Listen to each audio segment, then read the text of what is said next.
ராம ராஜ்யம் பற்றி பேசிய காந்தியாரை மகாத்மா என்றனர் என்கிற தலைப்பில் அக்டோபர் 2, 24 நாள் விடுதலையில் கி. வீரமணி. காந்தியார் சிலைக்கு மாலை போட ஆளுநருக்கு உண்மையான தகுதி உண்டா?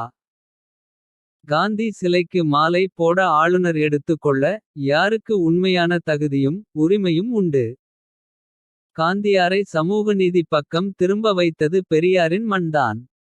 அவர் தனது பத்திரிகையில் இதை திராவிட தேசம் என்று எழுதி அழைத்துள்ளார் என கதை அளந்துள்ளார்.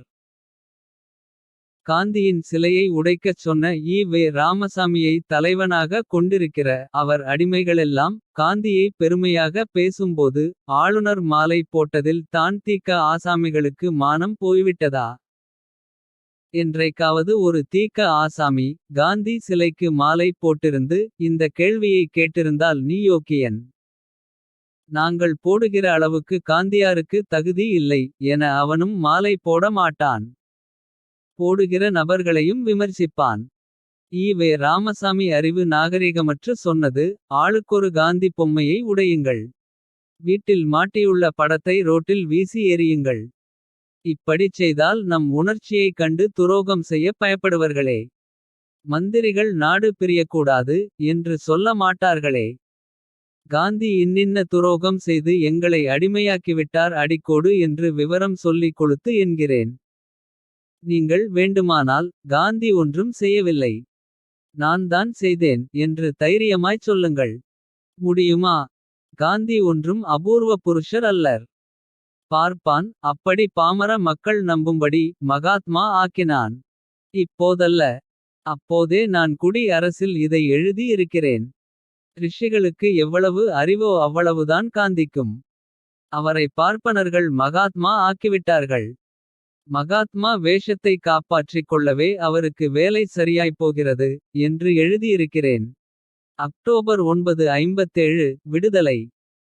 காந்திக்கு எவ்வளவு அறிவு என கேட்ட ஈ. ராமசாமிக்கு எவ்வளவு அறிவென பார்ப்போம். காந்தி சிலையை உடைக்க சொன்ன ஈ. ராமசாமிக்கு காந்தி பொம்மை என தான் சொல்வாராம். காந்தி சிலை என சொன்னால் அவர் கௌரவதி குறைந்து விடுமாம். சந்தோஷமையா. இனி நாமும் ஈ. ராமசாமி பொம்மை என சொல்லலாம் போலும். ஈ. ராமசாமிக்கு எதையாவது உடைக்காவிட்டால் யாரையாவது அல்லது எதனையாவது மலம் என கூறாவிட்டால் அன்றைய பொழுது தூக்கம் வராது போலும். மேலும் காந்தி குறித்த ஈ. ராமசாமியின் மற்றொரு முட்டாள்தனமான பேச்சு எந்தெந்த மடையன் காந்தி வாழ்க காங்கிரஸ்க்கு ஜே என்கிறானோ அவன் எல்லாம் நான் பார்ப்பானுக்கு பிறந்தேன் என்கிறதை ஒத்து கொள்கிறவன் தானே. தான் ஈனசாதி என்பதை ஏற்றுக்கொள்கிறவன் தானே. பார்ப்பானுக்கு அதுதானே மந்திரம். எவனெவன் நமக்கு பிறந்தவன் என்கிறதை பார்ப்பதற்கு. நவம்பர் 4, 1973 சிந்தனையாளர் கழக சார்பில் நடந்த பிறந்த நாள் விழாவில் சிந்தனையற்று ஈ. ராமசாமி பேசியது. ஈ. ராமசாமி பேசியதை எல்லாம் தோண்டி எடுத்தால் மல நாற்றத்தை விட பயங்கர நாற்றத்தை தருமே. இத்தகைய ஈ. அடிமைக்கும்பல் தான் யார் யார் காந்தி சிலைக்கு மாலை போட வேண்டும் போடக்கூடாது என பஞ்சாயத்து செய்கிறது. காந்தி சிலையை உடைக்க சொன்னார் வள்ளுவர் படத்தை குப்பையில் போடச் சொன்னார். முஸ்லிம்களையும் குறளையும் மலம் என்றார். இது தானே ஈ. ராமசாமியின் அறிவு லட்சணம். இவர் தான் காந்திக்கு அறிவில்லை என்கிறார். உண்மை தான். காந்திக்கு அறிவில்லை தான். சக தலைவர்களின் சிலையை உடைக்கச் சொல்லவும் மலம் என எவரையும் எதனையும் அறிவுக்கேடாக விமர்சிக்கிற அற்ப அறிவில்லாதவர் தான். அதனால் தான் அவர் மகாத்மா. காந்தி விஷயத்தில் இந்துத்துவவாதிகளுக்கும் ஈ. ராமசாமிக்கும் யாதொரு பெரிய வித்தியாசம் இல்லை என்போம். முஸ்லிம்கள் பக்கம் போய் இந்துக்களுக்கு துரோகமிழைத்து விட்டார் என்பதே இந்துத்துவவாதிகளின் குற்றச்சாட்டாக இருந்தால் ஈ. ராமசாமியின் குற்றச்சாட்டு பார்ப்பனர்கள் பக்கம் இருந்து கொண்டு பிற சமூகத்தவருக்கு துரோகமிழைத்துவிட்டார் காந்தி. வர்ணாசிரமத்தை ஆதரித்தார் என்பதாக இருந்தது. காந்தி சிலையை உடைக்கச் சொன்ன ஈ. ராமசாமியின் யோக்கியதை சரி என்றால் தேசத் தந்தை என சொல்லி கொண்டு காந்தி தேசப்பிரிவினையின் போது எந்த இரத்தக்களறியுமின்றி தேசத்தின் பாகப்பிரிவினையை செம்மையாக செய்ய முடியாத இந்துத்துவவாதிகளின் கோபத்தில் என்ன பிழையைக் கண்டு பிடித்தான் தீக்க காரன். எத்தனை ஆயிரம் படுகொலைகள். எத்தனை ஆயிரம் பாலியல் வன்கொடுமைகள். சக மனிதர்களுக்கு நேர்ந்த அந்த கொடுமையை கண்டு துடிப்பது இயல்பு தானே. உங்களை தேசத்தந்தை என்றோம். அந்த கடமையை ஒழுங்காக செய்தீரா என கேட்டால் என்ன பிழை இருக்க முடியும். தேசப் பிரிவினையில் மானபங்கப்படுத்தப்பட்டு சகோதரிகளை தாயை மகள்களை இழந்தவனுக்கு தான் அந்த வலி தெரியும்.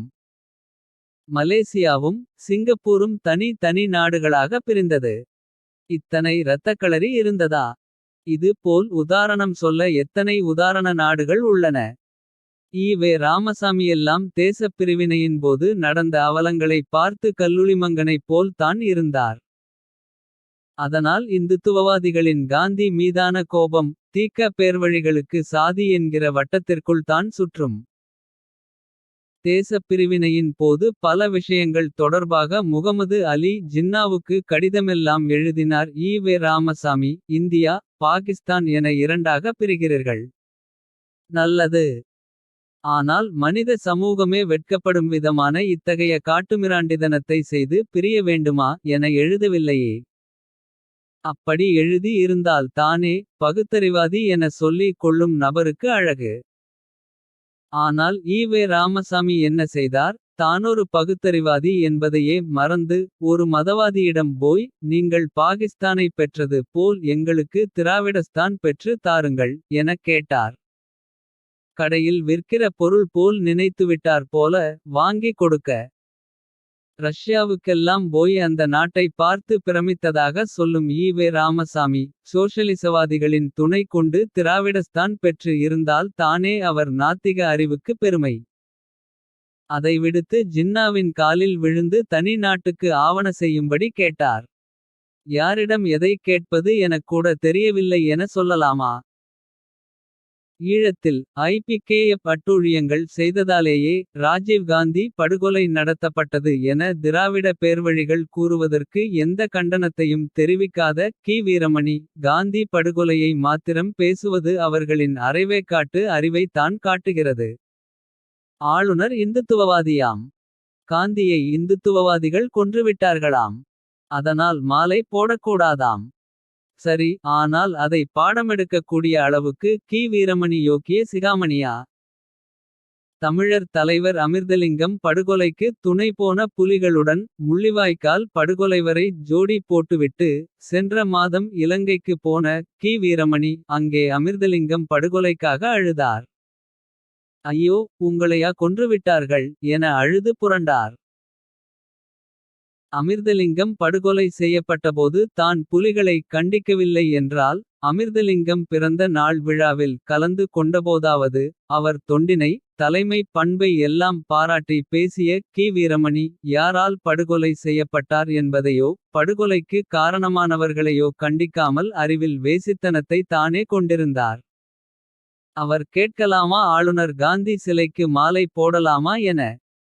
நீங்களே இவ்வளவு அழுக்கான அறிவில் இருந்து கொண்டு. பிறர் அறிவை சலவை செய்ய கிளம்பிவிட்டீர்களா. ராஜீவ்காந்தி கொலைக்கு காரணமானவர்களுக்கு உதவி புரிந்த பேட்டறிவாளன் என்கிற பேரறிவாளனையெல்லாம் தங்கள் இயக்கத்தில் வைத்திருந்ததை எல்லாம் மூடி மறைத்துவிட்டு.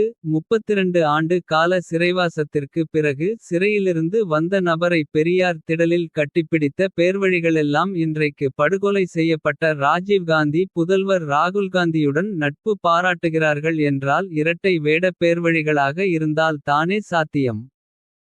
இதைவிட கேடு கெட்ட வேடமல்ல ஆளுநர் காந்தி சிலைக்கு மாலை போட்டது.